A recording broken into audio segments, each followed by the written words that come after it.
বন্ধুরা, এই কুকুরটি দেখছে তার মালিক খুবই অসুস্থ, সে ওষুধ খেতে নেয়, কিন্তু দেখে ওষুধ শেষ হয়ে গেছে। কুকুরটি সেটা দেখতে পায়, তখনই তার মালিকের কাছে যায়।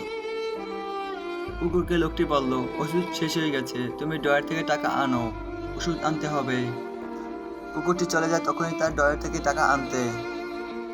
বন্ধুরা, কুকুরটি টাকা নিয়ে এসে তার মালিকের কাছে আসলো। কুকুরকে লোকটি খালি বক্স আর টাকা দিয়ে দিল, যাতে দোকান থেকে ওষুধ আনতে পারে। কুকুরটি চলে যাচ্ছে তার মালিকের জন্য ওষুধ আনতে, যেটা আপনারা ভিডিওতে দেখতেই পাচ্ছেন। বন্ধুরা, ততক্ষণে কুকুরটি তার মালিকের জন্য ওষুধ আনছে, ততক্ষণে আপনি এই ভিডিওতে একটি লাইক দিয়ে দেন। বন্ধুরা, আপনারা দেখতেই পাচ্ছেন কুকুরটি দোকানে আসলো,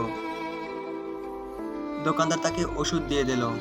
কুকুরটি ওষুধ নিয়ে বাসায় চলে আসে, তার মালিক দেখে অনেক খুশি হয়ে গেল। বন্ধুরা, তখনই চলে যায় কুকুরটি পানি আনতে, যাতে তার মালিক ওষুধ খেতে পারে।